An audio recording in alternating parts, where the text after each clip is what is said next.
Veja no ICL Notícias, segunda edição. Liberta Bolsonaro!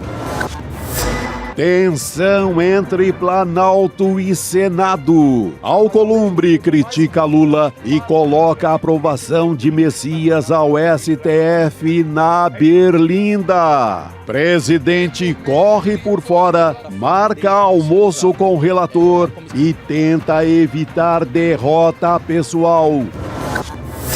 Ousadia de golpista. Foragido nos Estados Unidos, Alexandre Ramagem desafia Alexandre de Moraes a pedir extradição para governo Trump.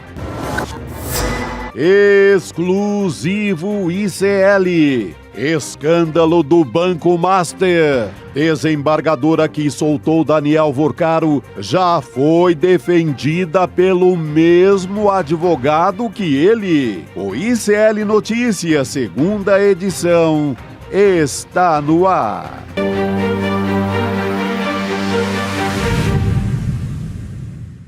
Olá, boa tarde, sejam todos muito bem-vindos e bem-vindas ao ICL Notícias, segunda edição.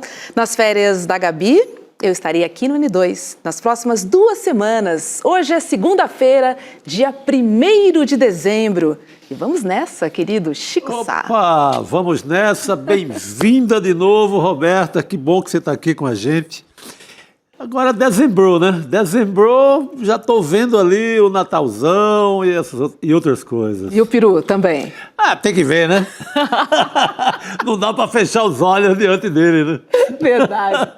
Deixa eu fazer uma conexão com Brasília, falar com a nossa querida Heloísa Vilela. Oi, Elo, boa tarde para você. Eu estive em Brasília na última semana, mas olha, não vi uma bolinha de Natal por aí, Elo. Ainda não, tá muito cedo, pelo amor, né? Vamos esperar um pouquinho mais. Boa tarde, Roberta, boa tarde, Chico, porque aqui essas últimas semanas de trabalho do Congresso tem muito assunto ainda para ser resolvido, viu? Então é melhor esperar e deixar o Natal chegar só na hora que não tem mais jeito mesmo. É isso aí, só acaba quando termina. Brasília não dá sossego, né? Você tem o noticiário quente agora, já final de ano, não tem isso. É isso, minha gente, porque o governo Lula vive um momento delicado com um dos seus principais aliados até agora no Congresso. Eu estou falando do presidente do Senado, Davi Alcolumbre. O motivo é a escolha de Jorge Messias para a vaga no STF. Alcolumbre, que preferia o nome do senador Rodrigo Pacheco, todos sabem, já tinha definido a data para a sabatina do Messias, mas a indicação não foi oficializada até agora pelo presidente Lula. A indicação saiu no Diário Oficial, mas ele não enviou uma carta, um comunicado ao Senado Federal. E no meio de toda essa crise, Lula almoçou hoje com o senador Weverton Rocha, do PDT. Ele será o relator da indicação. Bom, nesse fim de semana, Alcolumbre esticou a corda e chegou a insinuar, por meio de uma nota, que o governo está interferindo nas prerrogativas do Senado Federal. Vamos ver aqui, ó, eu tenho a arte do que disse Alcolumbre. Se é certa a prerrogativa do presidente da República de indicar o ministro do STF, também o é a prerrogativa do Senado de escolher, aprovando ou rejeitando o nome.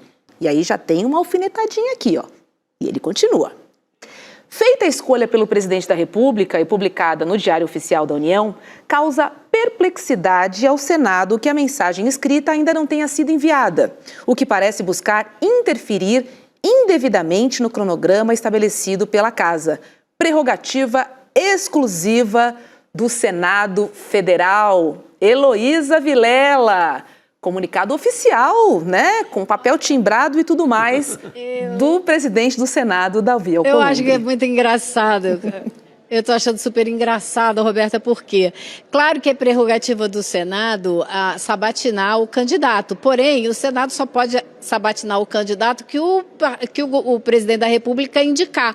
E se a indicação não chegou aqui ainda, ele não tem nada que fazer sabatina, ele tem que esperar a indicação chegar. E não chegou. Então, como você disse, foi publicada no Diário Oficial, mas para se tornar oficial, o presidente da República tem que enviar essa indicação e junto com ela uma série de de documentos sobre o currículo, é como se fosse uma apresentação do currículo do candidato. E isso exige recolher esse material. A desculpa do governo é que você precisa de um tempinho para recolher e montar esse portfólio do candidato, e que isso estava sendo feito, ainda não terminou.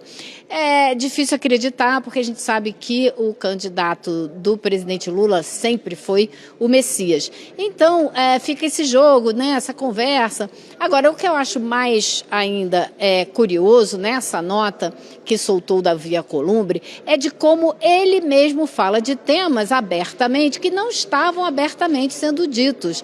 Então, ele nega coisas que ninguém o acusou abertamente de ter feito, como, por exemplo, fazer chantagem, exigir beneplácitos, cargos, novas indicações. Tem muita gente falando que ele quer a presidência do Banco do Brasil, ele quer indicar quem será o presidente do Banco do Brasil.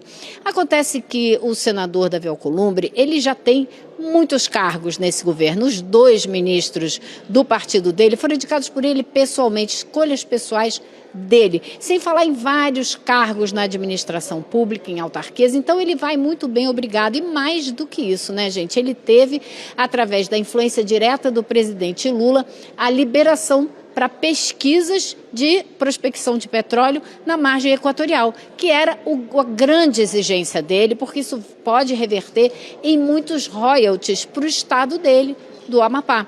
Então, ele está super bem contemplado. Por isso que muita gente está coçando a cabeça aqui em Brasília para entender o que de fato está por trás dessa birra, né? Esse bater de perna aqui do presidente do Senado. Muita gente achando que exigência de cargo é pouco para tanta briga aberta. Ele que, desde que tomou posse, tem sido um aliado do governo. E muita gente está lembrando que, claro, no estado do Amapá, você teve um problema sério com a Previdência, como teve no Rio de Janeiro. A Previdência do Amapá colocou dinheiro lá no Master. E tem gente da família do senador Alcolumbre que tem relações com essas decisões. Então, muita gente desconfia. Eu não estou dizendo que é por isso, mas muita gente desconfia que o que ele quer é que cessem as investigações da Polícia Federal. Acho que isso faz mais sentido, porque é um problema muito mais sério, é uma situação muito maior e preocupante do que essa briga e essa coisa de querer cargos, de querer a presidência do Banco do Brasil. Ou pode ser uma combinação, né? Todas as respostas acima também está valendo, né? Então a gente não sabe exatamente, né, Chico? Eu fecho com essa última opção, viu? Ele quer tudo. Eu acho que ele quer também a faixa do Lula, a faixa de presidente. Porque ele já tem, esse rapaz, ele tem assim 1 milhão de cargos. Ele tem tudo que você imaginar. Aponte aí uma repartição no Brasil. Vamos dizer, Codevasf, a Companhia de Desenvolvimento do Vale do São Francisco. Está lá, tem um bocado de apadrinhado. Caixa Econômica, qualquer ministério, aponte no dedo assim, façam aquelas brincadeiras de menino, aponte, pega o mapa e aponte. Aqui tem cargo do Alcolumbre? Tem. Qualquer lugar tem. Ele quer também o Banco do Brasil, e quer, eu acho que quer também, e quer que paralisem as investigações, porque está enroladaço na questão do Banco Master, lá no estado dele, no Amapá, e enroladaço também com muita gente ali da Corja, comprometido com as emendas, que aí é uma apuração do Flávio Dino. Então, ele quer tudo. Ele não quer só o Banco do Brasil, o caixa do Banco do Brasil, não. Ele quer a faixa do Lula, que a polícia paralise e que ele reine absoluto. O sub-rei, o vice-rei do Amapá. E ele queria o ministro do STF para chamar de seu, né? Porque o Rodrigo Pacheco... o Rodrigo Pacheco foi presidente do Senado por escolha, decisão do Davi Alcolumbre, que era presidente, colocou o Pacheco no lugar para esquentar a cadeira para ele voltar à presidência, como foi exatamente o que ele fez. E ele queria colocar o Pacheco no Supremo Tribunal Federal, muita gente diz, para contar com algum apoio lá, caso viesse a enfrentar algum problema que fosse discutido no STF. Ora, pois, não é assim, nem pode ser assim que as coisas andam. E o ministro do Supremo é prerrogativa do presidente da República escolher. Então fica o pessoal da direita aqui criticando o presidente Lula, dizendo, mas ele quer botar alguém da confiança dele. Ué, é o que todos os presidentes fazem quando indicam alguém para a Suprema Corte. Querem alguém confiável, obviamente. Isso é óbvio. Agora, o presidente Lula foi eleito e garantia o que garantiu a ele o direito de fazer essa indicação. Ele foi eleito presidente da República, ninguém aqui no Senado foi. Então, se ele abre essa porta e dá ao presidente do Senado essa prerrogativa, um presidente da República jamais vai indicar de forma independente um nome para a Suprema Corte. Ele vai ter que, uma vez, dar para o Senado essa chance, depois para o presidente da Câmara. Não é assim, né? Então, é uma total inversão. O que essa nota deixa claro é uma total inversão do que, de fato, está acontecendo. É o oposto. É o presidente do Senado querendo, sim, invadir uma prerrogativa da presidência da República e dizendo que o presidente não pode interferir no calendário do Senado. Claro que não pode, mas o que ele tem que fazer é enviar a indicação. Ele não enviou ainda, o Senado que sente espere a indicação chegar, né? Você sabe que eu fico me perguntando se o Alcolumbre realmente quer o Rodrigo Pacheco no STF, ou se foi o pretexto, a moeda que ele arranjou, a que estava mais fácil no momento, para poder fazer no bastidor essa movimentação, porque são muitos interesses. E eu acho muito estranho que o presidente do Senado coloque uma corda no seu pescoço, porque tem uma indicação para o STF. É muito fraco isso para mim, confesso. Alberta, eu acho que você está no caminho certo. Eu acho que viu mais uma oportunidade de negócios. Como o Trump viu no Bolsonaro. Vamos fazer negócio. Sabe? Aqui, ó. O Lula está sendo muito apertado pela turma do Hugo Mota na Câmara, o Senado tem salvado o governo, eu vou aumentar o preço desse negócio aqui. É isso. Ou paga, ou dá ou desce. Isso. Também estou nessa. E olha só, a ministra de Relações Institucionais, a Gleisi Hoffmann, ela buscou minimizar, né? Botar panos quentes aí nessa crise. Vamos ver um trechinho da reação dela nas redes sociais. Olha, disse Gleisi: temos, pelo senador Davi Alcolumbre, o mais alto respeito e reconhecimento. Jamais consideraríamos rebaixar a relação institucional com o presidente do Senado a qualquer espécie de fisiologismo ou negociações de cargos e emendas. O governo repele tais insinuações da mesma forma que fez o presidente do Senado em nota na data de hoje, por serem ofensivas à verdade, a ambas as instituições e a seus dirigentes. A impressão que eu tenho aqui é que Gleisi Hoffmann está falando de um novo Davi Alcolumbre, né? Que não participa desse tipo de negociação, Elô? Seria isso?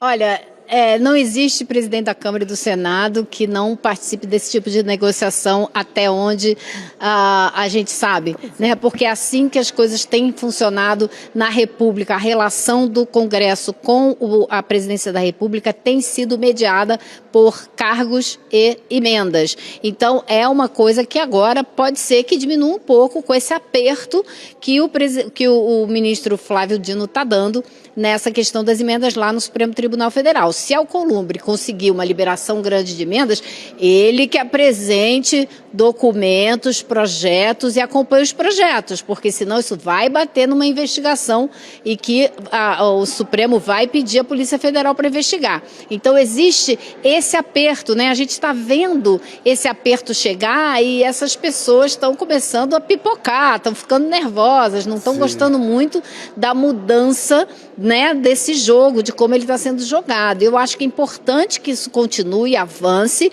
para ver se a gente consegue ter relações mais republicanas entre os poderes. Mas a gente sabe como andou o Congresso aqui até agora, né? Nos 2 primeiros anos do governo Lula, com Arthur Lira ganhando a Caixa Econômica, né? ganhando o controle de muitas emendas para fazer com que algumas votações aqui andassem. E é o que justamente passou para o Senado, porque a situação na Câmara é muito ruim. Então, tudo isso passou para o Senado e é como disse o Chico, o preço subiu e ele está querendo cobrar mais caro porque ele está vendo que ele é o anteparo do que o governo precisa.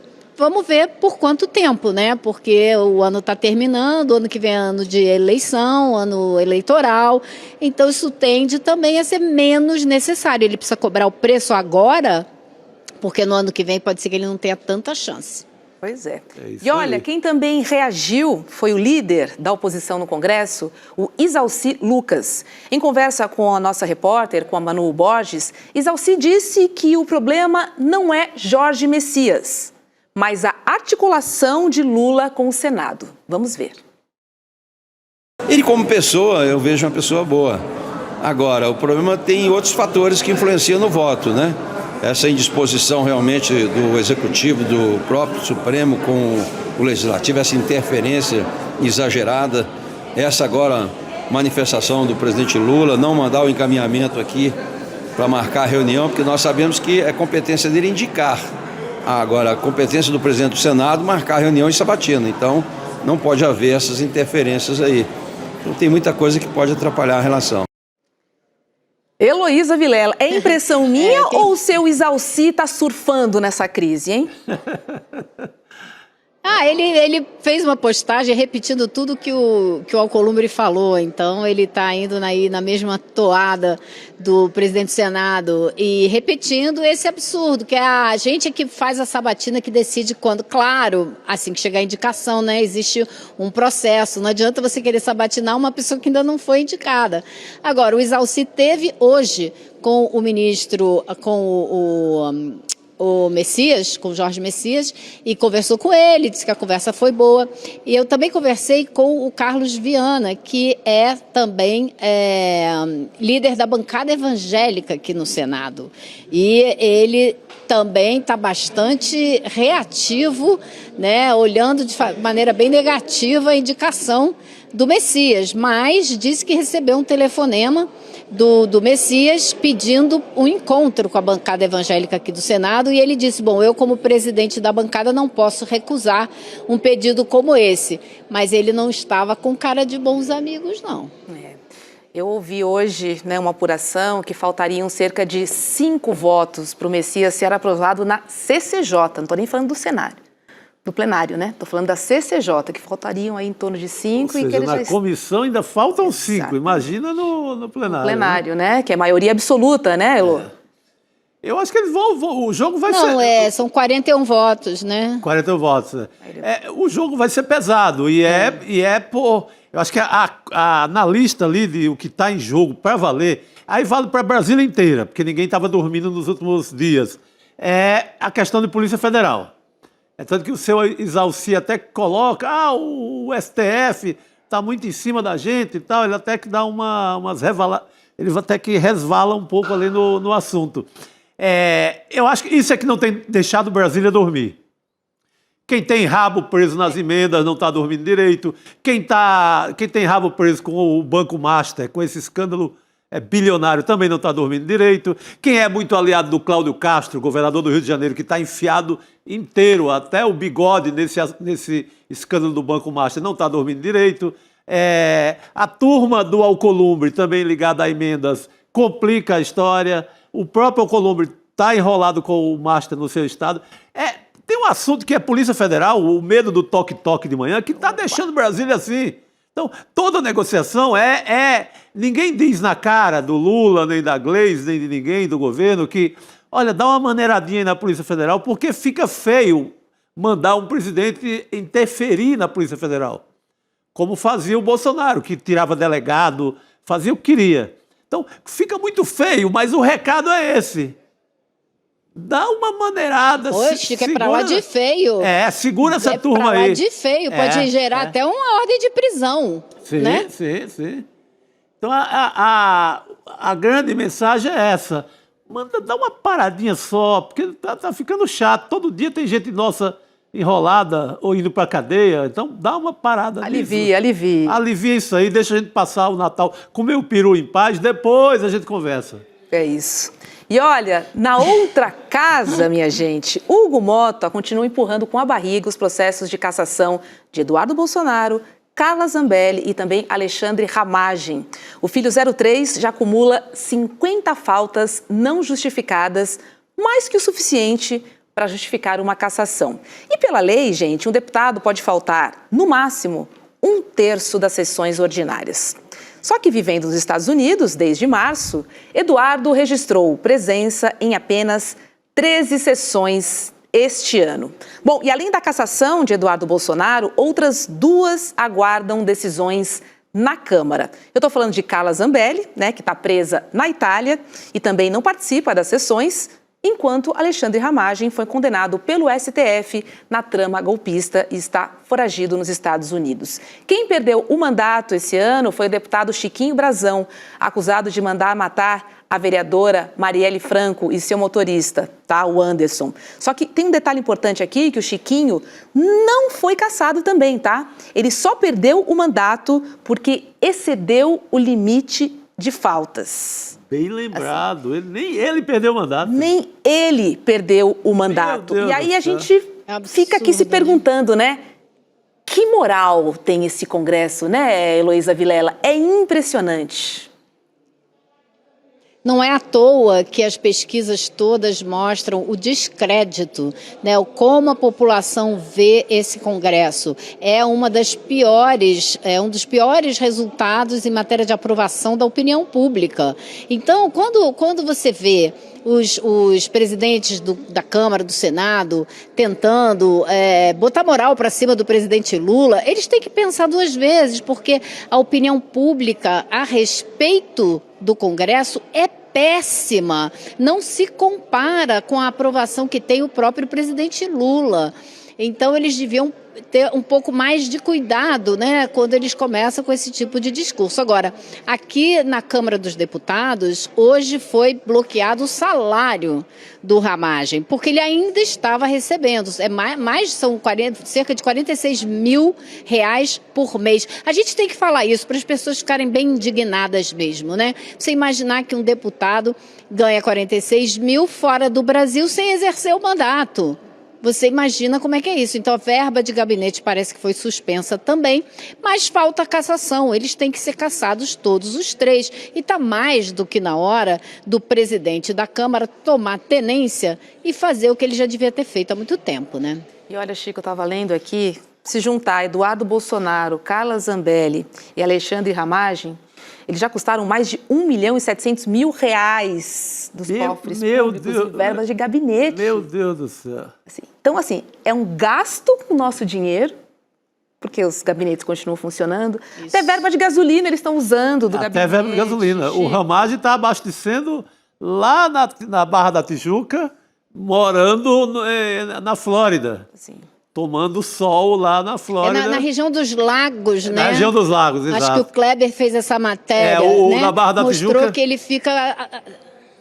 Exato. Não, na Barra da Tijuca eu confundi com aquele escândalo da gasolina superfaturada, ainda do Bolsonaro, deputado federal, que ele abastecia... o tanque de gasolina do Bolsonaro era equivalente a um caminhão-pipa, pelas notas que ele mandava para a Câmara. Sim. Isso foi denunciado até pelo Ciro Gomes, hoje aliado dos bolsonaristas. Essa foi uma denúncia feita na época pelo Ciro Gomes, que falou que o tanque do Bolsonaro não tinha tamanho, era o tamanho de uma caixa d'água. Mas você pega Ciro Gomes, que está implodindo a família Bolsonaro agora, né? Tá uma confusão com madrasta, com todo mundo lá, meu Deus do céu. Depois a gente vai falar disso ainda hoje. Vamos. Mas você pega o Ramagem, o Eduardo Bolsonaro e a Carla Zambelli, né? Rios de dinheiro para quê? Qual a missão do Eduardo Bolsonaro até agora? Deu um trabalho miserável para a diplomacia brasileira e para o governo Lula ter que derrubar tarifa, ter que melhorar a relação comercial com os Estados Unidos, prejudicando... ele prejudicou o Brasil inteiro. Só setores que eu lembro agora de qual. O pessoal da indústria de calçados de São Paulo, do interior de São Paulo, de Franca, daquela região. Sim, ele destruiu o que era de emprego por lá. Agora que está retomando. O mundo de exportadores de frutas lá do Vale do São Francisco, destruição também. O pessoal de pescados e outros produtos do mar ali do Ceará, a mesma coisa. Então, esse rapaz, ele saiu destruindo tudo que era emprego e trabalho no Brasil à nossa custa. E agora o Ramagem... Muito bancado por nós, nos prejudicando. É assim, Roberta, vamos combinar, os contribuintes se reúnem e dão uma grana para o Eduardo Bolsonaro ir lá na Casa Branca lutar contra a economia do Brasil. Foi isso que aconteceu na prática. Vamos fazer uma vaquinha, vamos ajudar o Eduardo Bolsonaro a acabar com o país. Fora o Pix que o pai dele já tinha passado, né? Fora o Pix também, que era do povo. Que era do povo. É tipo isso, Elô. Gente... Vai lá. Eu posso voltar um segundo no assunto do Alcolumbre, que agora que eu me lembrei de uma coisa que eu queria comentar com vocês aqui. Vocês viram que o relator dessa matéria, né, da indicação do Messias aqui no Senado, é um senador do PDT que foi almoçar hoje com o presidente Lula, né? Agora, é interessante porque quem escolhe o relator é o presidente do Senado. Então, o Davi Alcolumbre não escolheu um relator como o Rogério Marinho, por exemplo, que é super anti-PT, que tem briga com o governo Lula. Não, ele escolheu um senador do PDT, que tem uma relação positiva com o governo Lula. Ou seja, também dando um sinal que ele quer negociação, né? Ele não quer só ficar batendo o pé, ele quer alguma coisa e deu aí um relator que já se comprometeu, aparentemente já se comprometeu a indicar a votação favorável no Messias. Só que eu me lembrei desse detalhe agora. Ótimo detalhe. Ele quer proteção, ele quer Polícia Federal lá no canto dela, sem mexer com a turma toda da máfia que ele comanda. É, sobre isso mesmo. Vamos lembrar que tem eleições o ano que vem, né? E o Lula é o cabo eleitoral. Então, o Alcolumbre também, certamente, deve estar olhando aí essa articulação ali. Vamos ficar de olho. Essa história ainda vai render bastante assunto. Vamos acompanhar, porque o Senado até agora, onde a gente estava se segurando. É o que garantia ali. O que garantia minimamente ali as pautas do governo. Agora... vamos ter que esperar para ver o que Alcolumbre que você falou, né? Você falou que Lula é o grande cabo eleitoral. Tem até uma foto, uma imagem que eu pedi para separar do discurso do Lula, porque é o seguinte, né? O Alcolumbre e o Mota não foram no Palácio do Planalto no dia em que foi sancionada a lei da isenção do imposto de renda. Perderam uma chance enorme de aparecer junto com o Lula, sancionando essa lei, que essa lei vai ser super popular, vai ser carro-chefe da campanha eleitoral no ano que vem, com certeza, para o presidente Lula, que ainda vai trabalhar o fim da escala 6x1 para ter mais um ponto de propaganda eleitoral no ano que vem. E aí, eu não sei se vocês estão com a imagem aí, com a foto do discurso do Lula, na cena em que ele apresenta a lei, né? Tem uma... então, ele tem uma cena no vídeo que ele mostra a lei e as pessoas vão junto dele aparecer na cena. O vídeo do discurso do presidente Lula, do pronunciamento que ele fez domingo, mostra claramente o senador Renan Calheiros, do MDB, aliado do governo, que forçou esse projeto a sair da gaveta lá na Câmara. E quem era o relator na Câmara? O arqui-inimigo dele em Alagoas, deputado Arthur Lira, que não aparece nessa imagem, mas que estava lá. Então, alguma coisa sem querer escapou e ele não entrou nesse vídeo que foi mostrado para o país inteiro no domingo. Pois é, a gente não viu o vídeo, mas deu para perceber na foto. Inclusive a mãozinha do Renan Calheiros esticada para aparecer. Tá o Renan, o Rui Costa, tem o Boulos lá atrás ali. Opa, eu estava também junto aí na parada. Isso. Não, é importante. Quando começar a sobrar um dinheirinho a partir de 2026 na conta. Essa foto vai valer, vai valer muita coisa. Com certeza. E a audiência do pronunciamento do Lula foi altíssima. Porque normalmente muita gente desliga. Esse é o ponto, Chico. Nesse domingo não desligaram, todo mundo foi junto ali, diz que a audiência foi altíssima, perto dos 40 milhões na TV aberta. Então essa foto vai valer alguma coisa no próximo ano. Pois é. A Heloísa. gente sabe que o Arthur Lira já está fazendo outdoors por Alagoas para dizer que ele foi o relator e promoveu. Mas se ele tivesse aparecido nesse vídeo, em uma tacada só, ele falava aí com um monte de gente. E ele vai bem mal nas pesquisas, né? Ele está em quarto lugar nas pesquisas para o Senado. Então, não sei se ele vai conseguir sair para senador, não. É capaz dele voltar para a Câmara, apesar de não ser o que ele queria. Sim. Se apertar, ele pula para a Câmara mesmo, que é fácil. Ele se elege ali na boa. Melhor ter alguma coisa, né? Porque não tem nada. Heloísa Vilela, querida, obrigada e uma boa noite para você. 6:01.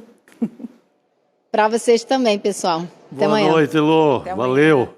Rodrigo, chega mais. Chegando. Boa noite para você também. Eu achei curioso a Elô falar assim que naquela foto alguma coisa aconteceu sem querer. Será que Sem Por querer. que será que o Arthur Lira não aparece na foto? O né? Sidônio deu uma cortadinha ali, de leve. Eu vi a imagem mais aberta daquele momento. O Arthur Lira estava ali, claro, como a Elô disse, mas ele estava meio afastado. Sabe quando você está numa festa e a turma você não tem muito ambiente na festa?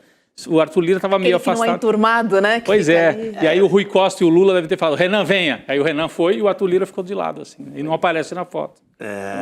Falando em foto, Rodrigo, eu acompanhei o Urgente.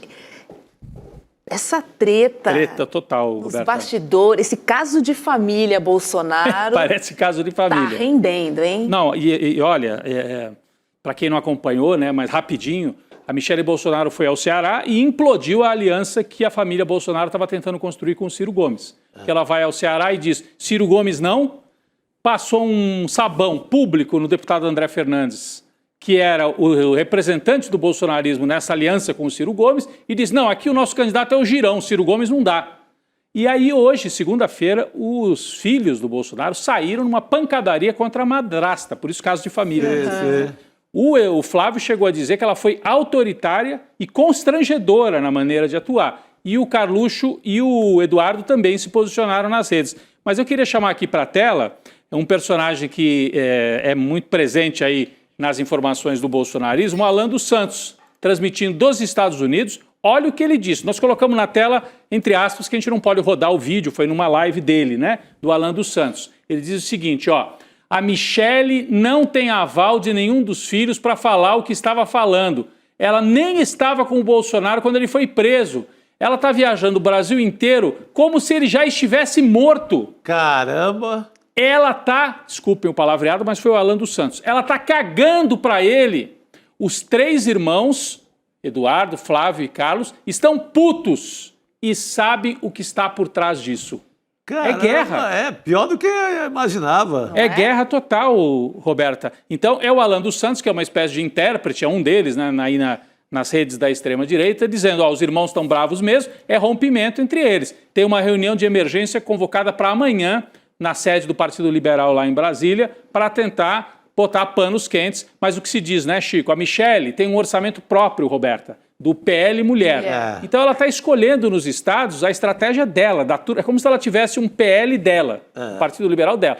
Em Santa Catarina já deu confusão, né, porque ela fez uma estratégia própria. Agora no Ceará, a Damares está com ela. Ela tem alguns personagens dentro do PL que estão com ela. Então é um racha dentro da família. Tudo que se dizia, né? Os irmãos, os filhos, né, não se entendem com a madrasta, publicamente agora isso está vindo à tona, é muito forte. Quando as coisas estavam dando certo para eles, ninguém percebia essa confusão toda. Agora, olha o que vem à tona. Agora, o mais tragicômico é o Ciro Gomes no meio de uma confusão dessa, né? Pô, o Ciro, por mais que, assim, claro que a gente tem algumas discordâncias políticas do Ciro, pô, mas é um cara que já foi governador do Ceará, um cara que já foi ministro inclusive do Lula, ministro da Fazenda, tem uma história na política, né? Sem dúvida. E até uma coerência até certo ponto. Até certo ponto. Mas agora se enterrou. Mas Ele não é. Pô, Ciro, sai desse negócio aí, cara. Ciro, você está no meio da briga de família, do caso de família caso aqui, de como família. disse a Roberta. Será que o Ciro esperava por essa? é que ele também tem o caso de família dele, Também né? tem o Vamos caso esquecer dele. É sobre verdade, isso. ele com o Cid. São Ele dois e o casos Cid. de família que se Entrelaçam. cruzam ali no Ceará. Olha, Exatamente. que confusão, hein? É isso. A saída para ele seria se candidatar a presidente da República, O Ciro. deixava a confusão do Ceará para lá. Deixa essa confusão para lá. Mas aí teria que ir sem apoio da família. Para a presidência também. Ter os seus 10% dos votos que ele costuma ter. Mas faz bancada, né? Tinha uma missão política a ser cumprida. Pois é. Olha só, gente, estão abertas as matrículas para a primeira pós-graduação do Brasil em Teoria Crítica da Sociedade. Esse é um projeto acadêmico totalmente inédito e revolucionário. A gente está falando de uma pós-graduação que une a coragem do ICL com a tradição da FESP-SP e um time de professores que realmente faz a diferença no debate público. É um time que produz conhecimento e também ajuda a desmascarar as estruturas de poder que organizam o mundo. Então, se você quer estudar com pensadores como Nancy Fraser, Vladimir Safatli, Gessé Souza, Márcia Tiburi, tem o Elias Jabbour e muitos outros professores, corra e não perca tempo, tá? Acesse icln2.com.br e garanta a sua vaga. Quero dizer que eu já estou matriculada e quero ser a sua colega de turma, então eu te espero na pós do ICL. Isso é depoimento, Muito hein? bacana, né? Muito bom. Olha, e quem se inscrever vai ganhar um combo de 6 livros exclusivos. Olha só, cada livro legal. Ó, tem o Porquê a Esquerda Morreu, do Gessé, tem o Estado de Exceção, do Rafael Valim, Capitalismo Canibal, olha só, tem muito livro legal, ó, Cinismo e Falência da Crítica, do Safatli. Poxa, são Esse China aí é do Jabbour? É do Jabbour, o último aí da Jabbour. lista. O cara entende do assunto, viu? Esteve lá, trabalhou na China, sabe o que está falando. E esse curso, assim, é a primeira vez que tem esse curso no Brasil, com essa denominação, Teoria Crítica da Sociedade. Então, que sorte, Bacana, que bom que você, né? você vai nessa. Vou nessa. Fiquei com inveja agora, pô. Vou estudar. Com essas feras aqui, não tem como não fazer, né? Aproveitar essa oportunidade da pós em teoria crítica. Porque é isso, precisamos questionar cada vez mais. Ó, a Anne 6154 aqui está dizendo que vai ser sua colega. Vai ser minha colega de turma. Fechado. Te espero lá, gente. Vamos chamar nosso convidado, que é jornalista, psicólogo e também professor. Estou falando do Felipe Pena. Oi, Felipe. Seja muito bem-vindo ao ICL Notícias, segunda edição. Boa noite. Bem-vindo. Boa noite, Roberta, Rodrigo, boa noite, Chico. Muito bom estar aqui com vocês de novo. Boa noite. Temos o homem certo para analisar esse rolo. Estamos aqui falando de casos de família. Porque o barraco não é só dentro da família Bolsonaro, é dentro da extrema-direita. O Felipe, além de ter todo o repertório político, da análise política, ele tem o viés aí da psicanálise. Então, ele vai entender esse rolo mais do que qualquer um de nós.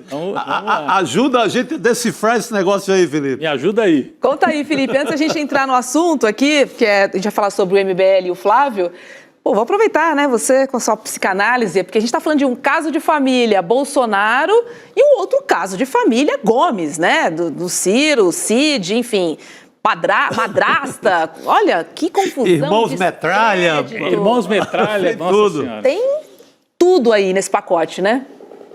E ainda tem o MBL, né? Ainda tem o MBL. Ah, sim. MBL briga. Exatamente. Uma loucura. Ainda tem o MBL atacando o Flávio Bolsonaro. Vamos nessa. Esse caso é paradigmático, viu, Chico? O MBL versus a família Bolsonaro é a briga da direita Nutella com a direita cloroquina. Mas, no fundo, são a mesma coisa, como se fosse uma cloroquina com gosto de Nutella. Porque a direita, a extrema-direita, ela se funda em 3 mitos fundamentais. E o último mito é que está em jogo aqui nessa briga. Inclusive na da família, eu vou mencionar isso também. O primeiro mito é o mito do passado glorioso. Eles mitificam uma ditadura como se fosse uma ditadura que a gente teve no Brasil, de milagre econômico, né, de paz, quando a gente sabe o que aconteceu, a gente sabe quantos morreram, a gente sabe quantos foram torturados, etc. O segundo é o da teoria da conspiração. Os mitos de teoria da conspiração que eles fazem muito bem. Em todo o mundo, é uma coisa mundial. Vamos lembrar que a Hillary Clinton, né, foi acusada de participar de um esquema de pedofilia nos fundos de uma pizzaria de Washington. Então as teorias da conspiração estão aí para isso. E o terceiro mito fundador de extremas direitas pelo mundo é o do salvador da pátria, que é onde entra o Bolsonaro, que está sendo substituído pelo MBL, que está vendo, obviamente, a prisão de Bolsonaro. E é o mesmo movimento que está fazendo a Michelle Bolsonaro, né, tentando ocupar este lugar de salvador da pátria. E os filhos não querem perder, apesar de Freud falar no parricídio, né, de falar na morte do pai pelos filhos, eles estão sim matando o pai, mas não querem parecer que este parricídio está sendo feito, porque querem ocupar esse lugar. Na verdade é isso, né? Os três, eu diria que o Jair Renan ainda não, porque ainda é muito inexpressivo, mas os três já mataram o pai. Só estão decidindo quem vai ficar no lugar dele. É um parricídio freudiano. Tem que matar a madrasta também, né? E aí vira história infantil misturada com Freud, né? Porque daí é aquela coisa do rei que casa de novo, e aí a madrasta é malvada com a princesa e tal, mas é uma mistura de parricídio com madrastocídio aí, porque o que eles estão fazendo... Você sabe, né, Rodrigo, que na psicologia tem toda uma linha de pesquisa sobre a psicologia dos contos de fada. É verdade, né? É toda uma linha de pesquisa. Muitas vezes eu sou muito crítico disso, porque é uma linha muito machista, inclusive, né? Porque sempre tem uma mulher que é a vilã. Mas a gente, nesse caso aqui, eu acho que não estaria cometendo nenhuma injustiça em falar que estamos abordando duas grandes vilãs. Não só a Michelle, mas a Damares. Isso aí é uma coisa que a gente tem que ter muito em mente, porque é outra estratégia que a extrema-direita usa, é pegar determinadas figuras e fazer delas representações hipotéticas do que a esquerda defende. Exemplos, sem citar a Michelle agora, vamos lembrar que foi colocado na presidência da Fundação Palmares um negro que falava que não existia racismo no Brasil. Vocês lembram? É uma estratégia clara. Como esquecer, né? Como esquecer? A Damares era ministra das Mulheres e dizia meninos de azul, meninos de rosa. Né? Então, uma vez eu estava discutindo num grupo e alguém me dizia assim, não, mas é preferível votar em qualquer mulher do que no homem. Nós, mulheres, temos que votar em qualquer mulher. Aí eu questionei, até na Damares? Então, valeria votar mais na Damares, por exemplo, do que no Chico Sá? Essas questões, elas são apropriadas, vocês entendem? É uma apropriação ideológica, cultural, que a extrema-direita faz, tentando confundir. Então, Roberta, veja, o presidente da Fundação Palmares, que é um negro, dizendo que os escravos vieram felizes para o Brasil da África, é de um absurdo, é inacreditável, mas é como se eles roubassem o lugar de fala para justificar as barbaridades que dizem. Pois é. Ainda bem que a Fundação voltou a estar em ótimas mãos. É sobre isso. Vamos falar dessa tretinha, então, do MBL agora, com o Flávio, Felipe, porque o presidente do Movimento Brasil Livre, o Renan Santos, ele disse que quer acabar com a raça do senador Flávio Bolsonaro. A fala do pré-candidato à presidência pelo Missão, ela se refere a um possível cenário eleitoral em 2026. E foi dada durante o primeiro festival do MBL, que aconteceu aqui em São Paulo esse fim de semana. Vale lembrar, gente, que o MBL foi fundado em 2014, quando liderou os protestos pelo impeachment da ex-presidenta Dilma Rousseff. O partido também apoiou Jair Bolsonaro nas eleições de 2018, mas rompeu com o ex-presidente durante a pandemia. Vamos ouvir o que disse Renan Santos e a gente volta a conversar. Quero ver o filho corrupto deles no debate comigo. Flávio Bolsonaro, eu te aguardo.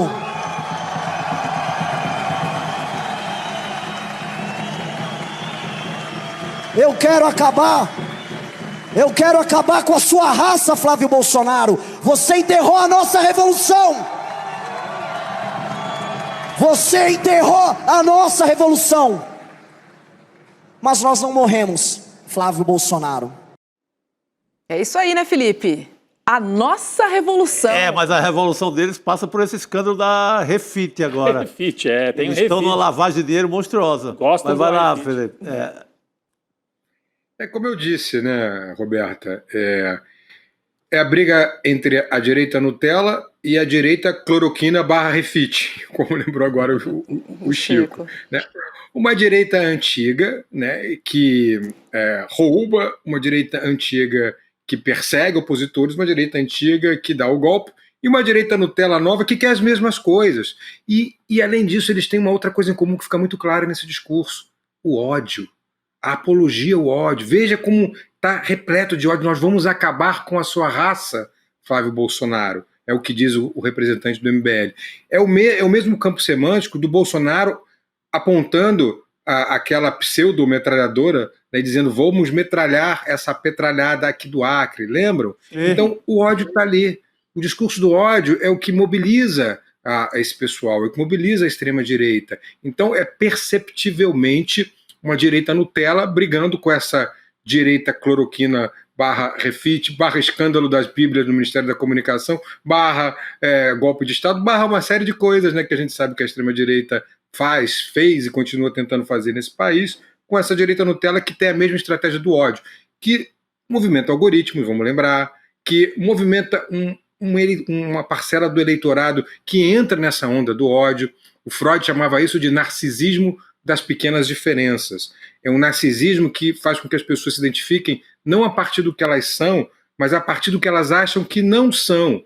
Então é o tal pobre de direita do Gessé, né? Eu me identifico pelo que eu não sou isso aqui não. Ou então aquela classe média que não quer que a filha da empregada estude na mesma escola que o seu filho, ou que não quer que os aeroportos virem rodoviárias, entendem? Uhum. Esse é o narcisismo das pequenas diferenças do Freud, que dá para a gente utilizar muito bem nessa extrema-direita contemporânea que se apropria desses conceitos. E que agora, nessa fase Nutella do MBL, está tentando um novo tipo de parricídio, viu, Chico, Rodrigo, Roberta? O parricídio contra a direita antiga, os pais fundadores da extrema-direita brasileira. É isso. O Kim Kataguiri, por exemplo, que esteve ao lado do Bolsonaro, né, naquela foto famosa, também ao lado do Eduardo Cunha, na época da Dilma. Mas eu queria só chamar a atenção.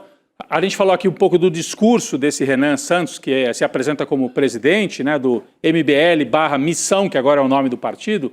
Mas e essa estética, hein, Felipe? Não sei se você é um estudioso também dessa... Você viu que ele estava com uma espada, né? Uma espada, não sei do que... Né? Tem uma simbologia, claro, ali, uns estandartes que tem uma coisa meio medieval. Eu conversava com o nosso William De Luca, que é muito ligado nessas observações assim e tal. Ele me dizia o seguinte, né? Eles usam uma estética da geração Z, né? É uma linguagem de iconografia que mistura videogame, anime. Então...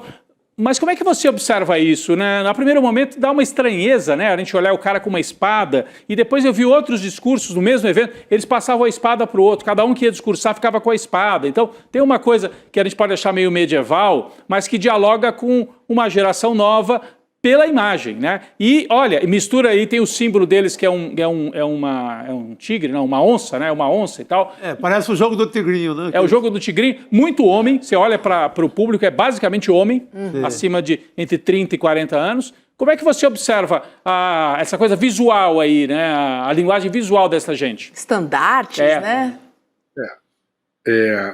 O MBL é uma mistura de semiologia da imagem de geração Z com semiologia da imagem do próprio nazifascismo. Esses estandartes que vocês estão vendo aí são estratégias nazifascistas. É uma mistura do anime com os filmes dos nazistas. Reparem, se a gente pegar as estratégias usadas por Goebbels em termos de semiologia da imagem, a gente vai ver que o próprio símbolo nazista, por exemplo, é um símbolo hindu, é um símbolo de uma cultura que foi apropriada. Então, quando eles se apropriam de uma cultura contemporânea, como a cultura dos animes, por exemplo, eles não estão fazendo nada novo, só estão se apropriando de algo que é contemporâneo. A estratégia semiótica, Rodrigo, que é a sua pergunta, é uma estratégia muito parecida. Usar a espada é quase como fazer a saudação, né, do Hitler. É uma maneira de marcar um campo semântico e ter uma identificação visual própria. E repare, aí você me pergunta, por que a maioria é homem? Essa é uma questão que parece que a sociologia, a psicologia tem respondido com alguma clareza, né? Há um certo sentido de abandono no universo masculino contemporâneo graças às conquistas femininas. Então, esse homem, esse menino de 21 anos, não é um menino, é um homem, né? Ele já chega muito ameaçado e com medo. Com medo, porque não está preparado pela geração anterior e nem na geração atual para lidar com um mundo em que há igualdade de direitos, meu querido. Homens e mulheres são iguais. E aí ele apela para a violência. A gente cansa de ver cenas de violência nesse sentido. Então, por isso que a maioria é conservador. Por isso que a gente está vendo a maioria homem se tornando conservador com medo da ascensão feminina. Eu vejo isso no consultório o tempo inteiro, eu vejo isso relatado em problemas na psicologia, na sociologia, o tempo inteiro, né? E justifica essa tua pergunta, Rui, essa tua observação. Não, eu só, então, enquanto ele falava rapidinho, só para completar, quer dizer, é um símbolo de força, né, de guerra, e um símbolo fálico, a gente pode dizer também, né? Assim, exato. Né? A espada. Então, por é uma isso, coisa da... o universo masculino representado, Rodrigo. É isso, exatamente. uma coisa masculina. Exatamente. Assim. Não é exatamente a mesma coisa que faziam os nazistas, né? O símbolo fálico e o símbolo de guerra. Exatamente a mesma coisa. E reparem que no caso dos nazistas, até o símbolo principal era apropriado de uma relação de paz, mas que é ressignificado. É uma outra semiótica, uma outra semântica. É assustador. É muito assustador isso. E a gente tem que tentar destrinchar ao máximo aqui, viu, Roberta, Chico, Rodrigo, e contemporizar, né? A gente tem que dar o contexto do que está acontecendo, porque senão fica parecendo também, eu tenho muito medo disso, Rodrigo, que toda a juventude é assim, é igual. Não. É uma boa parcela, mas também tem uma boa parcela que está lá no movimento operário ainda, que está lá, né, na porta de fábrica, que tem consciência social, então não vamos também generalizar. Sim. Muito cuidado com isso. A gente tem que ter alguma prudência quando falar sobre esse tema. Perfeito. Sim. Queria falar sobre um ato flopado do final de semana, gente, porque o ato em apoio ao ex-presidente Jair Bolsonaro, realizado na tarde de ontem, ali em frente ao Museu Nacional da República, em Brasília, registrou uma adesão de 130 pessoas. 130, 130? 130 pessoas.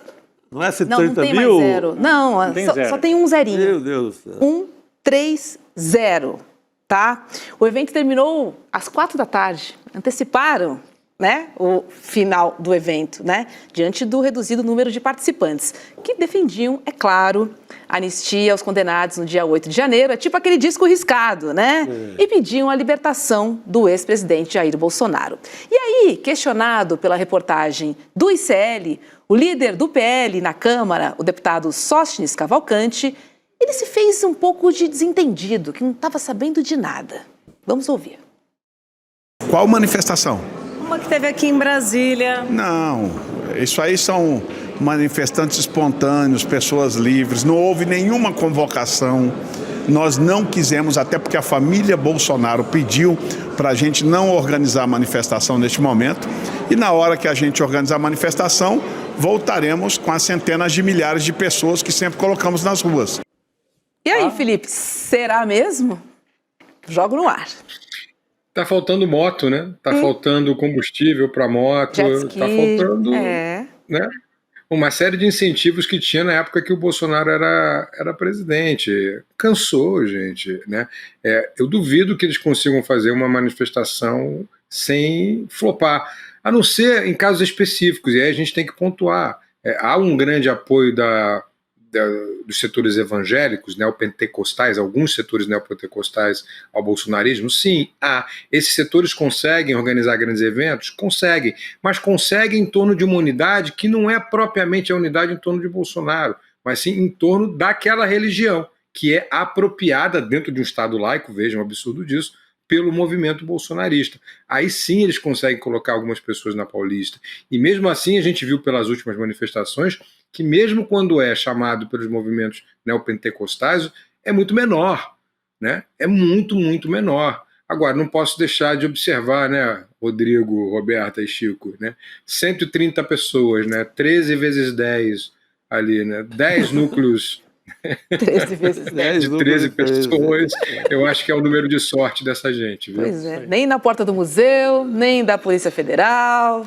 Não, você viu aí pelo visual ali dos componentes, né? Era toda aquela turma mais raiz mesmo, né? De símbolos religiosos, bandeira do Brasil ali, e até o grafismo, tudo, aquela primeira turma lá de Copacabana em 2018 ali, sabe? Essa era aqueles os legionários ali, a primeira turma, mas sem força alguma, né? E se repetiu no país inteiro desde a prisão do Jair Bolsonaro.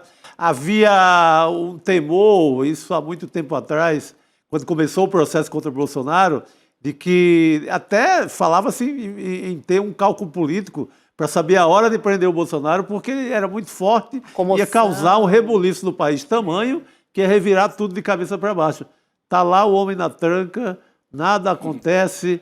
A Michelle tentando tomar o partido para ela, que ela vai engolir os rapazes aí, porque o Felipe falou da questão das igrejas. Ela tem mais força nas igrejas do que todos eles juntos. Ela é evangélica, né? Ela é a evangélica Até porque da ela não está família. mentindo, ela é evangélica mesmo. É. O Bolsonaro é que uma hora era evangélico, outra hora era Flamengo, outra hora era Vasco, outra hora era Palmeiras, ele era tudo ao mesmo tempo. Mas ela pode engolir a família nesse sentido, ela ser a herdeira mesmo do voto bolsonarista, porque ela é mais autêntica nesse sentido. Ela ficaria com o voto bolsonarista evangélico, por exemplo, que é uma força mais Que é organizada. um segmento que deve ser lá, sei lá, 10%. Sim, 10% de voto ela tem. verdade. É importante Então observar. ela já sai com o do garçom, 10%. E o pessoal, na maldade, fica colocando os vídeos dela muito alegre, né? Chegando ao Ceará, correndo, para quem está com o marido preso e tal, chegando toda sorridente ao Mas Ceará. são os aliados que dizem, viu? O Alan dos Santos falando. É. Ela está alegre demais, que é a maldade aí em cima da história. Insinuando uma traição ao Jair Bolsonaro. No mínimo política. Sim. Por enquanto. No mínimo política, mas tem fofoca de bastidor também que a tem gente outras. sabe muito Mas bem. aí não interessa. Né? Mas Tá muito caso de família isso aqui hoje, hein? mais, né? Essa Bom, rodinha não dá- aqui. não dá- A Márcia, daqui Mas eu a acho pouco que a Márcia lembra vai do ter programa. Goldsmith. Vai ter um fator decisivo aí que é o Valdemar, porque vai ter um momento. Eu não acredito que o Jair largue o osso. Então ele vai tentar repetir uma estratégia conhecida e vai se lançar candidato mesmo preso e mesmo inelegível. E pelo PL. E o Valdemar da Costa Neto é refém disso. Aí a briga vai ser para quem vai ser o vice, que assumirá no lugar de Bolsonaro. Eu não acredito, eu não vejo Bolsonaro entregando a rapadura para o governador de São Paulo. Não vejo. Acho que o Tarcísio não sai candidato a presidente. Acho muito mais provável Bolsonaro, Jair, né, manter a candidatura para aparecer nas pesquisas, para não perder o capital político, e colocar um dos filhos como vice ou a própria Michelle. Aí é que vai ser a briga, né, para saber quem vai ser o vice e assumir. Mas vai ter um Bolsonaro, nas aspas, cédula eleitoral no ano que vem. Eu tenho pouca dúvida sobre isso. Porque o que ganha Jair Bolsonaro, a família Bolsonaro, a própria Michelle, apoiando alguém que não tenha o sobrenome Bolsonaro? Porque vamos supor que ele seja eleito, né? O que não vai acontecer. Mas se for eleito, no dia seguinte, acaba a família, assume um novo personagem. Lembram do Salvador da Pátria? Sim. O mito da extrema-direita passa a ser outro. Passa a ser o próprio Tarcísio. Né? E perdendo, ele continua com um capital político gigantesco. Né? E o nome Bolsonaro desaparece. Então, eles não vão entregar esse legado. Eu ainda acho que o Flávio consegue dar a volta na Michelle dentro do partido, não na comunidade evangélica. Sim. Aí vocês têm razão. Ela é muito mais original. Mas dentro do partido, com o Valdemar Costa Neto como refém, talvez o Flávio consiga dar essa volta. Tem até um Bolsonaro já impresso aí, que está andando por vários lugares. Bolsonaro de papelão? É o Bolsonaro impresso e auditado de papelão que está circulando como candidato. Ele é o candidato do momento, é aquele display lá do Bolsonaro. É o único candidato que pode sair, né? Circular. Exatamente. Então, esse papelão seria o candidato com o Flávio de vice, para o Flávio assumir a candidatura logo mais. Esse seria o... Por enquanto um papelão duplo. É isso que eu ia falar, é o bolsonarismo fazendo um papelão na eleição, né? Por aí. Fazendo papelão. Total. Vocês acham que então eles tirariam Michelle? Eu acho que consegue. Consegue. Eu acho. O partido inteiro, a Michelle com mais influência nos evangélicos, mas o partido inteiro, a burocracia do PL, com aquela macharada toda, tiraria daria o que estão falando é que a Michelle seria candidata em Brasília, no DF, ao Senado. E eles resolveriam ali a história dele. E o Flávio ficaria como esse nome para empunhar a bandeira do bolsonarismo. E ainda resolve o problema de Santa Catarina, Rodrigo, porque o Carlos está tendo muita resistência em Santa Catarina e o Carlos assumiria essa vaga de candidato a senador pelo Rio de Janeiro. O Carlos voltaria para o Rio, né? E daí liberaria as duas vagas em Santa Catarina e sairia candidato ao Senado. É verdade. É um esquema que faz sentido. E aí depois eles teriam que nomear um vice para o Flávio, que daí vão fazer uma composição com alguma liderança do Nordeste, o Rogério Marinho, alguém por aí, ou uma mulher. O próprio Zema. Próprio Zema, pode ser. PL/Novo, né? PL/Novo. Mas é muito mais interessante para a família fazer isso, mesmo sabendo que vão perder a eleição, para manter o capital político, é mais interessante do que entregar outro. Com certeza. Se eu fosse Bolsonaro, eu pensaria exatamente faz assim. Faz uma bancada boa ali na Câmara, faz uma bancada boa no Senado, tem uma verba ali de negociação, tem um dinheiro grande para tocar, e eles gostam muito disso, né? De ter dinheiro, emenda, que é o jogo deles, sempre foi. E dar as Essa é a cartas, tese né, que eu tenho Chico? defendido, Chico. E vocês podem me cobrar em abril, que é quando isso vai ser definido. Mas eu acho que é quando o Tarcísio teria que se desincompatibilizar do cargo. Acho que não, ele não vai, ele vai continuar governador, vai tentar a reeleição e vai tudo ficar na família Bolsonaro. Eles não têm nada a ganhar com a candidatura de alguém de fora da família. Faz todo sentido. Faz muito sentido. Enfraquece o sobrenome, inclusive. E se perde, né? Porque política, se você não é falado, se não está nas manchetes... Despeça a ideia de grupo político, a ideia de ter um bolo de verba, que eles gostam muito disso, de ter emprego para eles mesmos, primeiramente, e depois para distribuir. Essa ideia de grupo político vai para o espaço se eles não estão na chapa. É verdade. Exato. Deixa eu trazer mais um assunto aqui para nossa roda, gente. Vem lá do Sul. Escuta essa, gente, porque a Secretaria de Educação do Paraná disse que vai apurar práticas de doutrinação e apologia à violência em um colégio cívico-militar de Curitiba.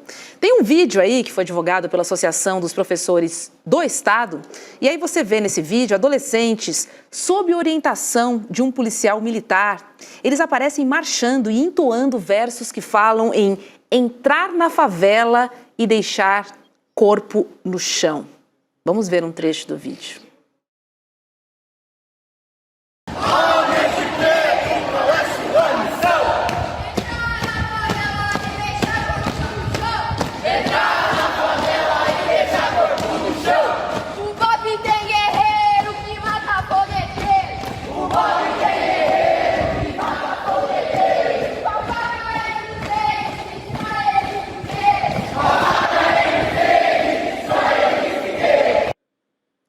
E olha, Felipe, além do horror que a gente viu aqui, né? Só quero reforçar que o programa de colégios cívico-militares, né, será alvo de uma ação direta de inconstitucionalidade no Supremo Tribunal Federal. O governo do Paraná, olha isso, apesar da inconstitucionalidade, né, no Supremo Tribunal Federal, o governo de Ratinho Júnior anunciou a inclusão de mais 33 escolas, totalizando em 312 unidades militarizadas no Paraná, Felipe. A estratégia é dupla. A estratégia é enaltecer a violência e tratar o diferente como inimigo. Enaltecer a violência e tratar o diferente como inimigo. Repare, a polícia militar, ela está numa lógica militar. O militar, ele invade território. E quando ele invade o território para conquistar, o outro é o inimigo. Só que o outro é brasileiro, é cidadão, paga seus impostos, só é mais pobre, é o diferente. Então, essa enaltecer a violência e tratar o outro como inimigo faz parte dessa lógica militar que acaba sendo imposta nessas escolas, que de cívico não tem nada, né? Vamos combinar aqui, só de militares, né? Não tem nenhum civismo nessa frase, né? De jogar o outro no chão, de fazer apologia da violência, mas isso é enaltecido. Então é obviamente inconstitucional, mas está dentro do mesmo campo semântico do que a gente discutiu ainda há pouco, né, do discurso de ódio, né, do discurso da violência. Todas essas características que estão moldando esse pensamento, inclusive de jovens e principalmente jovens homens, né, na contemporaneidade, que são cooptados pela extrema-direita, que pretende fazer uma justiça de gênero para esses que hoje se dizem incompreendidos. É muito perigoso, viu, Roberto? É muito perigoso. Está também no campo semântico que a gente discutiu sobre a Fundação Palmares, na relação do Ministério das Mulheres, quando era a Damares. A gente tem que ter um olho crítico sobre isso, mas também uma atenção na semiologia, uma atenção na psicologia do que acontece com esses grupos, né? Para poder combater com a mesma moeda, para poder combater no mesmo campo semântico. Senão a gente vai acabar perdendo toda uma geração, que a gente está chamando de geração Z, para esse discurso hipócrita de violência da extrema-direita. A gente tem que estar atento. É. Muito bom. Preocupante quando a gente demais. vê, né, Horrível. os cidadãos serem tratados como inimigos, né? E aí já leva o nome de guerra para tudo isso, que justifica essa matança, sem estratégia. Não, e colocando... Porque é isso, o Enxuga militar gelo. é preparado para a guerra. Ele não é preparado para fazer um policiamento. Se ele é preparado para a guerra, ele vai deixar o corpo no chão. Ele vai fazer isso, porque o outro é o inimigo. É isso. Não é, e o inimigo é diferente. Lembra do narcisismo das pequenas diferenças? É o diferente, ele é favelado. É a trilogia da exclusão no Brasil. Preto, pobre e favelado. Então, é o diferente. Não sou eu. Né? Se não sou eu, ele não vale nada. Essa é a ideologia. Essa é a ideia. Né? É isso que está sendo colocado na cabeça desses jovens. E isso que é perigoso. É isso. Enquanto pessoas morrem, eles continuam fazendo política. Porque o corpo dá voto, infelizmente. Exato. Isso aí. Felipe, muito obrigada, viu? Foi um prazer te receber aqui no N2. Boa Obrigado. noite. Beijo pra Prazer você. foi meu. Desculpem hoje a luz, que a luz foi caindo aqui. Eu tinha com a luz natural, comecei de dia, mas anoiteceu. Não, mas tá bom. Tá Muito tudo bem. bom, meu caro. Valeu. Obrigadão. Obrigada, Felipe. Deixa eu trazer mais um recado, gente, porque o convidado de hoje, do Chico Pinheiro Entrevista, é um velho conhecido aqui da família ICL. Eu estou falando de Gessé Souza, sociólogo e também escritor, conhecido internacionalmente por suas análises sobre desigualdade, sobre classes sociais e sobre a elite econômica do Brasil. Gessé também já foi presidente, do IPEA e é autor de obras marcantes. Vou lembrar de duas aqui, tá? O Pobre de Direita e a Elite do Atraso, que nós lançamos aqui no ICL. Vamos ver um trechinho aí dessa entrevista, só para você se preparar para o que vem por aí, logo depois do N2. Roda aí. Eu fiz uma pesquisa em 2010 com o pessoal que estava ascendendo com o Lula e eu perguntava para as pessoas qual foi o principal fator que fez com que você ascendesse. 80%, Jesus. Entende? Porque o fato em si não é importante. O importante é a interpretação do fato. Na interpretação é Jesus que... É a interpretação do fato que vai fazer com que você compreenda o fato. Entende?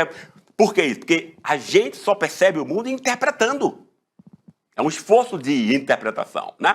Aí, então, você tem exatamente esse marxismo vulgar, esse economicismo que domina a esquerda, que é infantil, de tão ingênuo, né? Ele imagina o quê? Vamos dar mais emprego, melhorar a vida e dar não sei o quê, uma farmácia popular para que o povo vai espontaneamente saber que nós somos a causa disso. Entende? Isso é de uma ingenuidade. Isso é de uma ingenuidade. Entendeu? Então, quer dizer, falar em conquistas sociais não é um discurso. Né? Você tem que explicar para esse pessoal quem é o inimigo.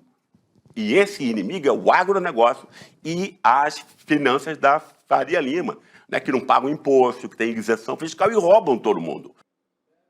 É isso, Pegar quem faz aviãozinho no morro não resolve muito, Porque a gente está enxugando gelo. Enquanto isso, a Faria Lima... Resolve nada, na verdade, Porque aquele exército é reposto e segue o jogo. Não resolve nada, não cuida dos trabalhadores do morro, não cuida de ninguém. É isso. Olha só, e você também pode acessar icl.com.br/Chico para receber a transmissão, tá? O link da transmissão e também outros conteúdos exclusivaços do CP Entrevista. Ora, pois, vamos cruzar? Vamos cruzar? Vamos cruzar o Atlântico? Vamos cruzar o Atlântico e falar com o nosso querido Cacai, que está em Lisboa. Oi, Cacai, boa noite para você. Boa madrugada para você já aí, né? Noite ainda, talvez. 6, 7, 8, 9, 10, Ora, 11 da viva! noite. Que alegria. Não, aqui ainda está cedinho ainda, são só 3 horas de frente. É isso. Muito bom falar com vocês, uma alegria. Vamos nessa, Cacai. Estava lendo aqui agora o General a Domiciliar e o Mutirão, o artigo que o Cacai escreveu para o ICL. Ele tem batido na tese de que é privilégio só para um. Vamos esticar isso e tentar entender o sistema carcerário por inteiro. Não é, Cacai? Por que só para o general Chico, Heleno? Chico, isso para mim hoje é o mais importante. Se tem hipótese de ter uma domiciliar para o general, existe, claro, se ele tiver preenchido os requisitos para uma domiciliar. O mais importante agora é a gente poder discutir isso de uma forma mais geral. O general Heleno, com 78 anos de idade, está lá com algumas doenças. Ele disse até que tem Alzheimer, agora tem uma confusão se ele tinha desde 2018 ou se é só agora. Eu até fiz uma brincadeira no texto, Chico, dizendo que esse grupo era tão estranho, o grupo do Bolsonaro, que o Alzheimer não faria muita diferença entre os ministros, não, porque estão completamente descompensados.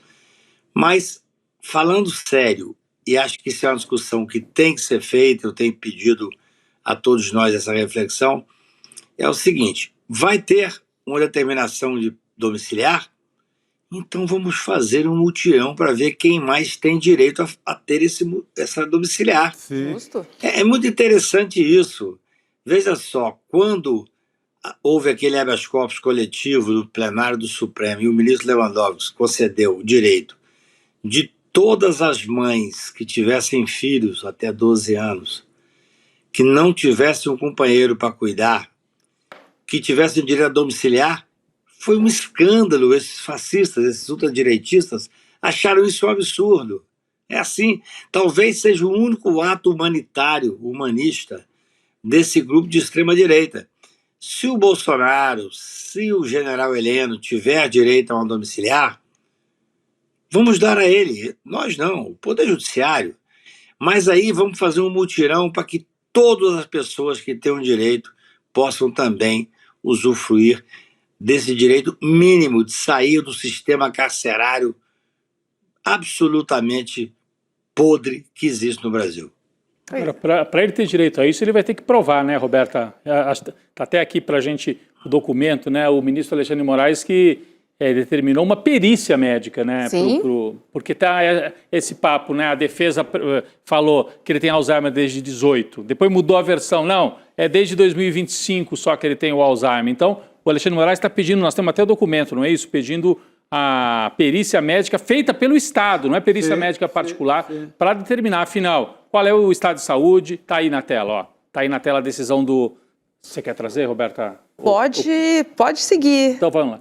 Diante do exposto, determino a elaboração de laudo pericial por peritos da Polícia Federal no prazo de 15 dias, com a realização de avaliação clínica completa, inclusive o histórico médico, exames, avaliações de laboratório, função de tireoide, níveis de vitamina B12, níveis neurológicos, neuropsicológicos, enfim, traçar aí um perfil neurológico, psiquiátrico, para fazer a avaliação, inclusive, diz o Alexandre de Moraes, em especial saber sobre a sua memória e as suas funções cognitivas, bem como eventual grau de limitação funcional decorrente das patologias identificadas. Portanto, vai ter que fazer um laudo, não vai sair assim, Roberto, porque a defesa disse não tem Alzheimer, era 18, a gente errou, agora mudou para 25, vai ter que ter um documento oficial, né? É importante, né, que tenha, e vamos lembrar, gente, que Alexandre de Moraes, ele argumentou contradições, né, como disse o Rodrigo, após a defesa do ex-ministro condenado dizer que o general foi diagnosticado com Alzheimer somente em janeiro de 2025,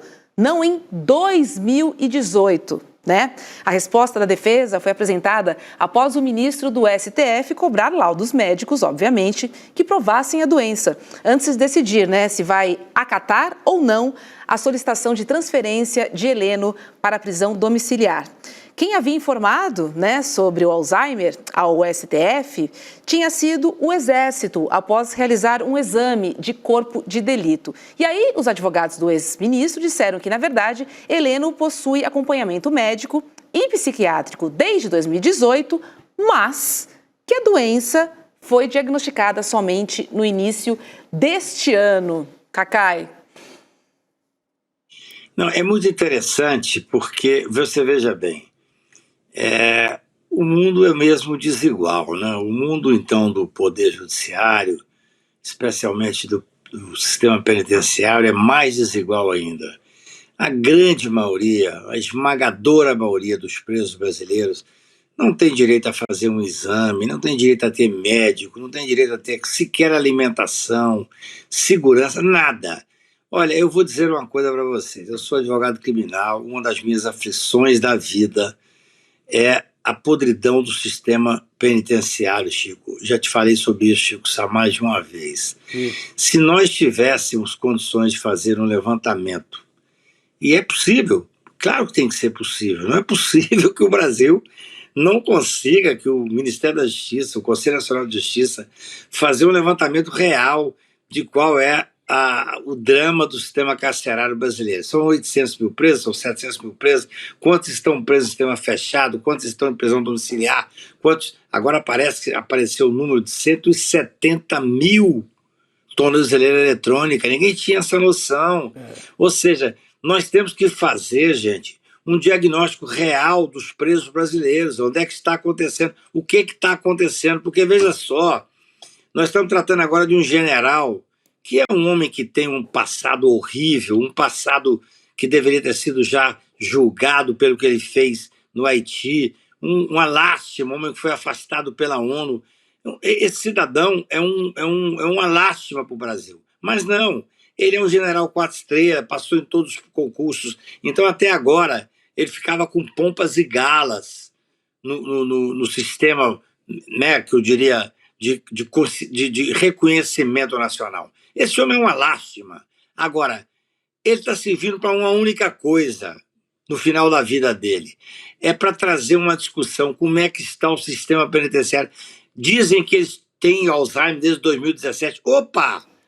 Ele teve um cargo importantíssimo de ministro institucional do governo Bolsonaro. É claro, repito, até com certa tristeza, os bolsonaristas eram tão estranhos, Chico, Rodrigo e Roberta, que talvez ninguém notasse o grau de deficiência mental, de deficiência de trabalho. Eles eram tão estranhíssimos. Você veja bem, nós tivemos um ministro da Saúde que não sabia o que era SUS na época da Covid. Meu Deus! Que povo! Da onde surgiu esses cidadãos? O Brasil tem que fazer uma leitura agora necessária do sistema penitenciário. Eu acho que é a única vantagem que esses cidadãos de extrema-direita que estão condenados têm que cumprir pena. 21 anos, 17 anos, 12 anos, qualquer que seja. Mas é muito interessante ver que nós estamos tendo uma oportunidade de pegar essas pessoas esquisitas, para dizer o menos, que eu não quero ofender ninguém, e fazer o seguinte: de onde surgiu esse povo? Onde é? De que esgoto surgiu esse povo esquisito que inundou o Brasil com essas pessoas escatológicas? Mas vai surgir com uma coisa. Vai servir para uma coisa, Rodrigo, Roberta e Chico. Vamos fazer um grande mutirão nas cadeias brasileiras, nos presídios brasileiros. Se soltar esse cidadão para uma cadeia, ainda que seja cadeia, mas para uma prisão domiciliar, eu quero cobrar do Brasil inteiro uma pergunta: e quantos mais terão que ir? Sim. E quantos mais terão direito a ir? Essa é a coisa mais importante nesse momento da consolidação do sistema democrático brasileiro. Muito bom, Cacá. Eu lembrei também da Débora do Batom. Lembra que foi para a prisão domiciliar? Porque tem filhos, né, Cacá? Seria ótimo também fazer essa revisão. Sim. Exatamente. Foi isso que o Cacá citou antes, desse benefício, que é, se a mãe não tem outra forma de criar o filho, ela vai para casa cuidar dos filhos. Até naquele caso lá de Pernambuco, das Betes lá, tinha uma... A Deolane? A Deolane também, ela teve esse benefício, Deolane depois Bezerra. Ela joga o benefício fora. Porque porque ela comete ali um pecadilho ali ao longo na volta para casa. Mas é um benefício legítimo. Sim, sim, sim. Não esse pro Heleno. É isso. É muito interessante, foi um habeas corpus coletivo que teve no plenário do Supremo, que o ministro Lewandowski foi o relator, e que a ultradireita vociferou, ficou com ódio, disse que era um absurdo. Mas é isso, gente. São nesses momentos de extremos que muitas vezes a gente consegue fazer alguns avanços no Poder Judiciário, especialmente na jurisprudência garantista. Eu não tenho nenhum problema com o general Heleno, com o Bolsonaro. São pessoas, para mim, insignificantes. O que vale é a tese. Se eles tiverem direito, nós temos que fazer um apelo a todos os que pensam, não só o direito, mas que pensam o humanismo no Brasil, que pensam aquele direito maior, não é só o direito formal, é o direito do cidadão que está sendo está sendo retirado dele a garantia da liberdade. Eu digo sempre, quando o cidadão perde a liberdade, ele perde a liberdade, mas ele não perde todos os outros direitos inerentes à dignidade humana. Então é o seguinte, vamos mandar o general Heleno para a prisão domiciliar, o Supremo Tribunal vai mandar posteriormente, hora que perder o posto e a patente, que vão perder, vão todos para Papuda, para Bangu. É assim que funciona. Nós não podemos mudar, não podemos dar privilégio para ninguém. Mas a partir daí tem uma discussão que pode ser interessantíssimo para a humanização do sistema penitenciário, que é uma briga minha antiga. Eu, quando entrei com a ADC, Ação Direta de Constitucionalidade, que deu o número 43, para discutir a questão da prisão em segundo grau, que foi, ao fim e ao cabo, que deu a liberdade ao Lula, quando nós ganhamos no plenário do Supremo, eu não entrei por causa do Lula, aqui entre nós. É muito interessante, as pessoas me param na rua e falam, você foi que ganhou o processo que libertou o Lula. Nós ganhamos o processo, depois vieram outras duas ADCs. Mas eu fiz isso, Chico, e Roberta e Rodrigo, já falei mais de 1 milhão de vezes, pensando no sistema penitenciário brasileiro, na podridão do sistema penitenciário brasileiro. Isso é importante que as pessoas saibam e que tenham alguma sensibilidade, porque o Brasil ficou insensível. As pessoas que estão presas, na sua grande maioria, são negras, são pobres, são invisíveis sociais, pessoas que não têm voz. Vez ou outra, nós podemos dar voz a elas, como agora nós estamos tendo a oportunidade de dar. Como é que eu poderia ocupar um espaço nobre que vocês, que são pessoas lúcidas, de esquerda e humanistas, mas que não me dariam talvez esse espaço se não tivesse sendo agora discutido a prisão de um general 4 estrelas, laureado, e que na verdade está condenado a 17, 18 anos de idade e deveria ter sido condenado antes na questão específica do Haiti. Mas nós não estamos discutindo mais isso. Isso aí já está posto. Agora por que esse cidadão tem o direito a ir para a prisão domiciliar? Não estou dizendo que não tem. Se tiver, tem que ter, mas não pode ter privilégio. É isso. É isso. Muito bom. Cacai, deixa eu trazer mais um assunto ainda, falando sobre o judiciário, porque Alexandre Ramagem, deputado federal condenado e foragido, ele desafiou o ministro Alexandre de Moraes a mandar um pedido de extradição aos Estados Unidos. Vamos ver o que o Ramagem disse em suas redes. Se o Alexandre de Moraes quiser trazer algum pedido para a minha extradição, ele vai ter que remeter para a análise de um juiz federal americano toda a ação do golpe que me envolve e o presidente Bolsonaro. Então, eu peço, traga para a análise dos norte-americanos essa ação do golpe, e nós vamos ver uma resposta enfática dos norte-americanos do que é uma juristocracia, uma ditadura, uma arbitrariedade que assola o Brasil agora. Eles morrem pela boca, né, Cacai? Como falam, né? O sujeito está foragido lá nos Estados Unidos, ele não se aguenta, Roberta. Não, ele nem tem um que deles, gravar, não se aguenta. Aí tem que gravar um vídeo para provocar o Alexandre de Moraes, assim, explicitamente, né? Você ia complementar, Só queria Roberta? complementar aqui, Cacai, já passo a bola para você, que é o seguinte, o STF pode pedir a extradição de Ramagem. E se decidir fazer isso, eles precisam fazer primeiro a solicitação ao governo brasileiro, que seria o responsável por apresentar um pedido formal aos Estados Unidos. E aí a palavra final seria do governo de Donald Trump. Esse é o caminho, Cacai? É lamentável ver o nível que nós estamos vivendo no Brasil, né? A Câmara dos Deputados não se dá o respeito. Esse cidadão deveria ter imediatamente o mandato cassado, né? Ele, o outro lá, o Eduardo Bolsonaro. Como é que pode um deputado federal que está ganhando o salário do brasileiro, que está ganhando, inclusive, saiu na imprensa essa semana, até mesmo pagamento de gasolina dos carros, e ainda tem direito a tudo que tem os deputados aqui, fazer uma afronta dessa ao Brasil? O que acontece? Quando o Alan dos Santos fugiu, aquele cidadão que tem lá um negócio ele, na verdade, é o zero à esquerda, mas ele provocou o Brasil, teve a prisão preventiva decretada, foi feito um pedido de extradição. Eu conversei à época no Ministério da Justiça E o governo, à época, americano, não deferiu a extradição porque disse que era crime. Os Estados Unidos têm uma emenda constitucional que diz que a liberdade de expressão é uma coisa absolutamente ampla. Então, não deferiu a extradição do Alan dos Santos. Agora, nós temos esse cidadão, que é um deputado federal condenado por golpe de Estado. Não tem nada a ver com o caso do Alan dos Santos, mas ele está se fiando nisso, porque ele tem lá as ligações com o governo trumpista, que é um governo de extrema-direita. Bem, o Brasil tem que pedir a extradição. Ele está com a prisão decretada, ele está mais do que com a prisão decretada. Ele está com a prisão decretada por trânsito em julgado de um crime gravíssimo.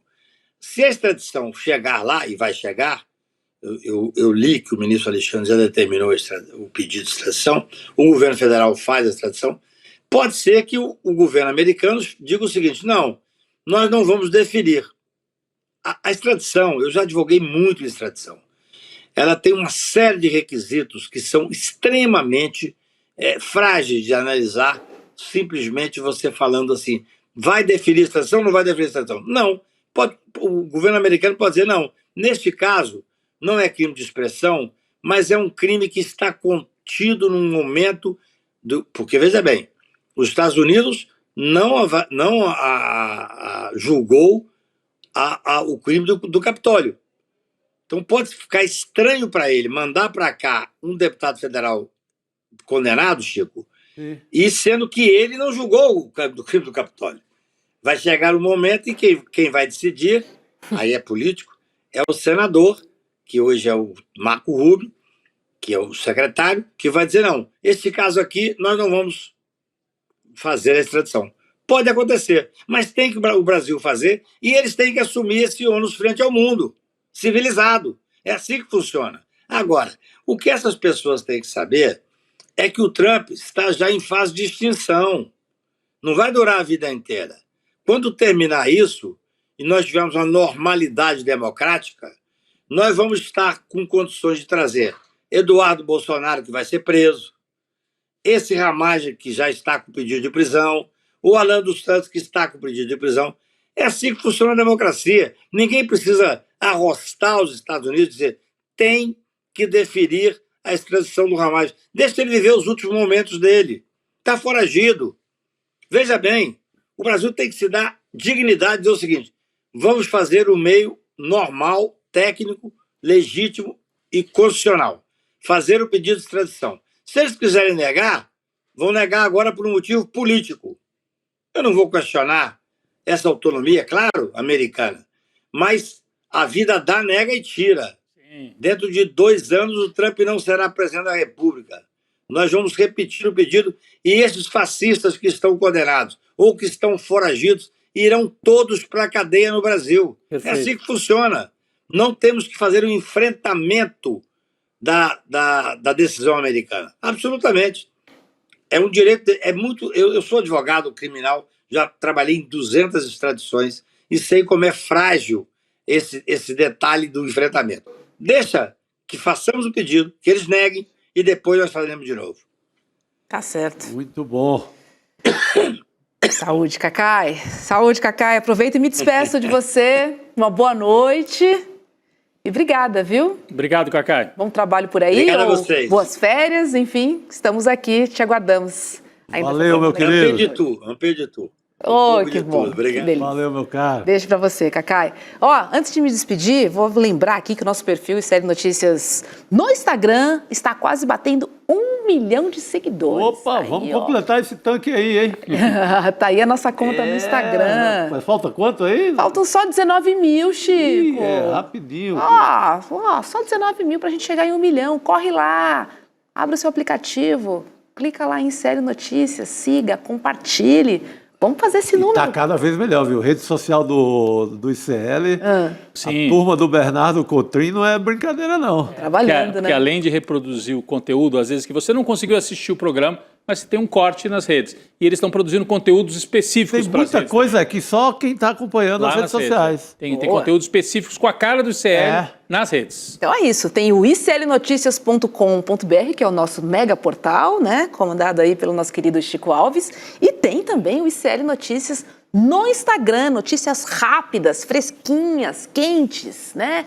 Isso e aí. uma linguagem toda digital, rapidinha, para te manter aí muito bem informado, também com os nossos times, os nossos comentaristas, repórteres, enfim, aquele olhar que só o Instituto Conhecimento Liberta pode dividir com você. É isso, gente. Vamos bater 1 milhão, hein? Opa, vamos já. correndo, Amanhã a gente volta, já tem 1 milhão lá. Vamos nessa. E correndo vamos nós, que já deu 7 horas da noite. Agora é hora de Chico Pinheiro aqui na nossa grade. Obrigada, Chico. Obrigada, Rodrigo. Obrigado, querida. Bem-vinda. Aí do outro lado. Obrigada pelo meu cabelo, que eu vi que vocês gostaram. E amanhã. Opa! Beijo. Valeu.